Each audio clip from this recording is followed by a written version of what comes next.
هذا الملعب اللي هو ملعب مستوى هكذا ما فيش لابيست تاع الاتليتيزم ولا باش ديك صعيبه باين ملعب جميل ملعب عالمي خويا هما عطوا له القيمه ديالو. على كل حال ان شاء الله يعاودوا يشوفوا الهدايا يعاودوا يتريتيوها باسكو ماشي حاجه زعما اللي ما تقدرش تعاودها. تقدرش جوهر هذا الملعب فيه كان طوب باسكو كانوا يرسلوا ليك الناسيونال كانوا يوجدوه تاع ان مومون ماشي وين الاعلاميين ولا كيجوا يصوروا حاجه تكون الارضيه لاباس بها وما يكونوش الاعلام وما يكونش ما تكونش الهضره يطلقوها كاع مكان. هذا هو الضيف اللي عندنا احنا الجزائريين. ملاعب وما عندناش الملاعب كي ولينا لحقت الجزائر وقيله يلعب وقيله ولينا في الوقيله. اليوم رضاك حيني اليوم وقت اللي غاب مازلنا في وقيله عندك ماتش في نيلسون مانديلا ويكفيك الوقت حتى ل 23 مارس رضوان باش يولي الغازون مليح. اموان كما قلت لك ما خليناش باقي نكمل امين ما عندكمش ثقه في الغازون اللي خدمتوه ما راحش يشد. ورا المشكل كاين مشكل يا اخي راكم تقولوا ملعب عالمي جاب ربي ملعب عالمي ما يتاثرش بلقاء في ممكن باش المنتخب الاول يلقاه جاهز يكون 100%. جاهز احنا المنتخب الاول على عين والراس على احنا ضد فريق وطني ماشي ضد فريق وطني يجوا يلعبوا نورمال. ورا المشكل يقدر يلعب في وهران يقدر يلعب في قسنطينه يقدر يلعب في عنابه. هذا هو فريق وطني. انا جاب ربي فريق وطني ما يلعبش غير في براقي باسكو فريق وطني تاع الجزائريين كاع غدوه ماذا بيا انا فريق وطني يلعب في عنابه يروحوا يشوفوا العنابيين في قسنطينه في وهران نلعبوا في وهران. نظن هذه الحاجه احنا لازم في براقي نو علاش احنا نشوفوا ليكيب دي اسبانيا يلعبوا في فالونس يلعبوا في مدريد ليكيب دي ايطاليا يلعبوا في سانسيرو يلعبوا في سامدوريا. انا نشوفوا كاع لي سيكيب ناسيونال ديبلاسي. احنا غير في الجزائر نو لا لازم براقي كيب ناسيونال لا خويا هما اللي سيتيتهم هاد لي ناسيون اللي سيتيتهم دوكا في سامدوريا وروح هذوك عندهم الملاعب وعندهم الملاعب. احنا عندنا الملاعب وما عندنا الملاعب. 6 ملاعب مغربية لاحتضان مونديال 2030 ملاعب جديدة وأخرى سيتم تطويرها بمواصفات عالمية من طنجة وملعبها الكبير إلى الرباط حيث تجديد الكامل لملعب مولاي عبد الله ثم تشييد أكبر ملعب في العالم في الدار البيضاء وصولا للملاعب الكبرى في فاس مراكش وأكادير. البداية بملعب الحسن الثاني والذي خطف الأنظار بخصائص تاريخية أبرزها سعته التي تصل ل 115 ألف متفرج ما سيجعله الأكبر بين جميع ملاعب الملف المشترك وملاعب العالم بصفة عامة وهو المرشح لاحتضان افتتاح أو النهائي الحدث العالمي إلى جانب ملعب البرنابيو في مدريد والكامب نو ببرشلونة. بدأت أعمال البناء قبل أشهر وستنتهي بحلول نهاية 2028 جوهرة كروية تتوسط مدينة رياضية متكاملة على مساحة تمتد ل 100 هكتار وفي موقع استراتيجي بين الدار البيضاء والرباط.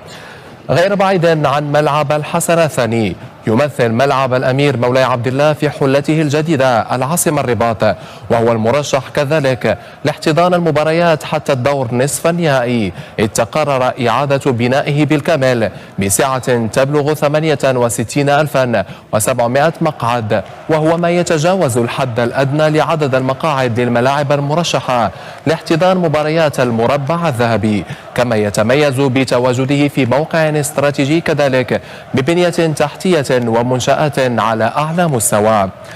في طنجة تتواصل الأشغال بملعبها الكبير إذ يعتبر مرشحا بدوره لاحتضان المباريات إلى غاية الدور نصف النهائي وهو الذي تم بناؤه سنة 2011 إذ يخضع حاليا لتجديد كبير قبل استضافة كأس الأمم الإفريقية 2025. السعة الإجمالية الجديدة ستصل إلى 75,600 مقعد وستتجاوز الحد الأدنى المطلوب وهو 60,000 مقعد لملعب نصف النهائي كما سيتم تجديد مرافق الضيافة وتغطية للملعب بالكامل بالإضافة لمرافق أخرى في محيطه تلبي شروط الفيفا. ما ينطبق على ملعب طنجة ينطبق أيضا على ملعب فاس الكبير الذي دشن عام 2007 إذ يتم تجديده بالكامل استعدادا لاستضافة كان 2025 ثم المونديال. ستؤدي عملية التجديد إلى زيادة سعته الإجمالية إلى 55,800 مقعد، وهو ما يتجاوز الحد الأدنى المطلوب البالغ 40,000 مقعد لملعب ربع النهائي. كما سيوفر مرافق للضيافة من مستوى عال وسقف لتغطية جميع مدرجات الملعب. أما مدينة أكادير فستتزين بالملعب الكبير في حلته الجديدة والذي تم افتتاحه عام 2013. عملية تجديد شاملة لكل المرافق المحيطة به استعدادا لاستضافة كان 2025 قبل استئناف الإصلاحات المتعلقة بتوسعته، إذ ستزيد عملية التجديد هذه من سعته الإجمالية إلى 46,000 مقعد، فضلا عن توفير مرافق بمواصفات عالمية وتغطية الملعب، بالإضافة لإزالة مضمار ألعاب القوى الحالي. والختام بمدينة مراكش التي سيكون ملعبها الكبير مرشحا لاستقبال المباريات إلى غاية دور الربع. ومن المقرر أن يخضع الملعب الذي افتتح في العام 2011 لعملية تجديد كبرى بعد استضافته كأس الأمم الإفريقية 2025، وستزيد عملية التجديد من سعته الإجمالية إلى 45,860 مقعدا. الملعب وعلى غرار ملاعب فاس وأكادير. المغرب تعمل استاد فيه 100,000 متفرج. اليوم احنا وين؟ يكون الملعب الأكبر في أفريقيا. في أفريقيا. المغرب نظمت أمورها، المغرب استنات وبنات كي بنات لقات لا تصح المقارنة بالملاعب. راهو وقت نقولوا الملاعب ملاعب، ما عندكش الزربية اللي بتلعب عليها، مادام ما تنجمش تصلي، مادام ما تنجمش تلعب الكرة، ما تقلقش روحك. هذوما مع الناس مسؤولية، سلاسة، أفكار واضحة ومطالب واضحة. يا خويا هبطوا باش على هالبلاد ويقولوا في حالة صيانة ولا اونبان جيم اوفر وانتهى الموضوع. اعطيني عندي سادات لاعب اليوم، دورك انت ماذا تفعل الان؟ تخلقهم السيفونسيون، ما عندك علاقات، اطلع جيب سيفونسيون من قطر كي ما عندناش برا، امشي اعمل استاد. ليه؟ والمشكله هذه جاوا جماعه الكاف ومعناتها مش توا قالوا من قبل. ثاني حاجه راهو كورفا سود اللي حكى، راهو الكاف ما هيش ظلمتنا، راهو الكاف مش سليل تصلى وتقول لك استاد غير جاهز لاحتضان المقابلات. وقت اللي قعدوا الكراسي قاعدوا يتهراو، عطاوهم ملاعب اخرين، عطاوهم بلايص اخرين، هزوهم الاثنين اخرين. شفنا عدينا في التسعة سبور، شفناهم في كريطه الكراسي، شفناهم في كريطه ماشيه في الشارع. رفيق اليوم فما الحق نتاع ربي، احقاق للحق، وجماهير الترجي وجماهير الكره بصفه عامه فما تهميش للرياضه التونسيه، وهذا يلزمنا نقولوه ويلزمنا نقروا به. البارح والله يا رفيق سمعت وشفت تصويره انه المغرب باش تعمل استاد فيه 100,000 متفرج.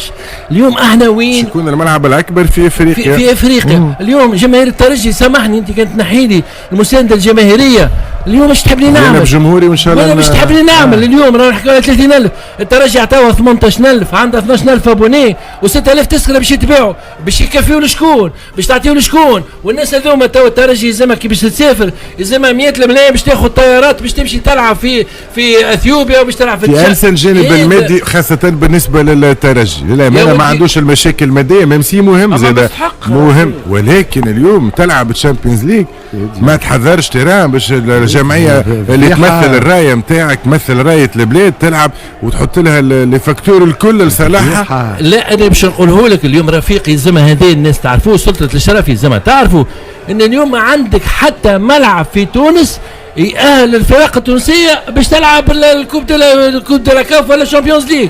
اليوم وكأني به الفريق اللي يحب يلعب شامبيونز ليج ولا كوب دو لا كاف يتعاقب، نعاقبوه يا خويا يلزمك تلعب وانت نحيو لك لي مويال كل نتاعك. انا عندي معلومه انه لولا علاقات بعض الناس في الجامعه بالكاف ما كان اللي يؤهل الملعب مثلا باش تلعب فيه ترجي.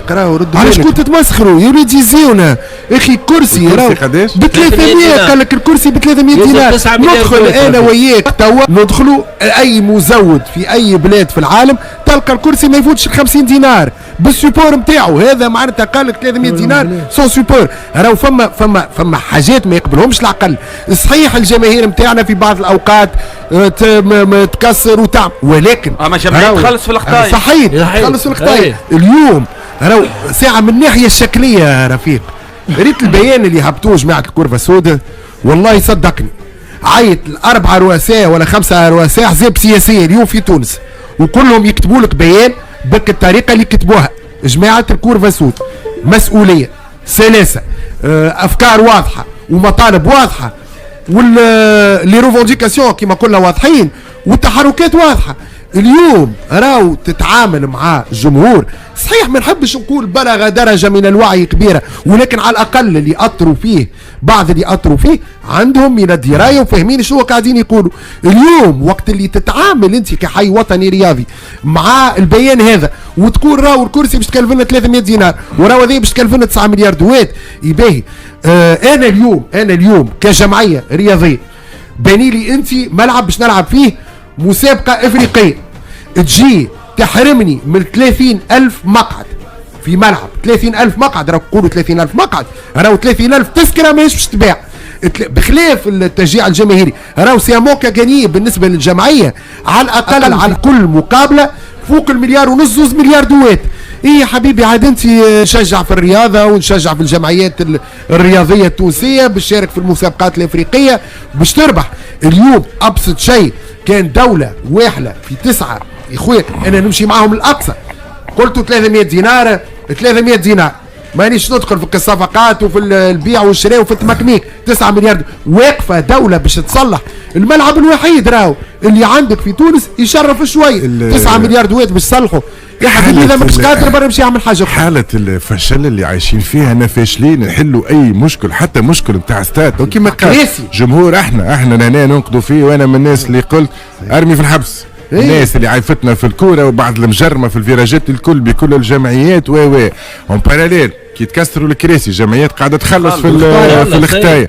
باهي انت اليوم تاخذ في الخطايا ما نعرفش كيفاش نية تعمل اما المهم بالنسبه لي انك ترجع الملعب في حاله ينجم يلعب فيها الفريق كان ترجي ولا غيره بجماهيره. حاله العجز الفشل على في ايجاد الحلول مهما كانت نوعيه المشكل راي صارت مقرفه. راهو 12 سنه ما نجموش نظموا ديربي راهو 12 سنه ما نجموش ننظموا ماتش فيه 60,000 متفرج 12 سنه واحنا نحكيو على مشكله الجماهير والاستادات باش نستعير كلمه مقداد قال معايا ما نعرفش هنا ولا في التلفزه يا خويا هبطوا باش على هالبلاد يقولوا في حاله صيانه ولا اونبان جيم اوفر وانتهى الموضوع. اين الوزير؟ اي هاك سيدي شديد في حكايه وديع عام ونص وانت من بقعه لبقعه ورا وديع في الانتظار ما ستسفر عنه هالمعركه بينك انت والسيد وديع الجاري. لماذا فعلت للملعب؟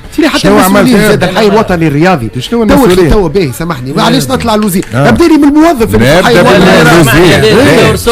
الوطني الرياضي وزير شنو علاش نطلع للوزير؟ وزير الرياضه بشنو؟ تبع وديع الجاري ونعمل 2-3 كونفيرونس دو بريس وانتهى. اعطيني عندي سادات لاعب اليوم دورك انت ماذا تفعل مان؟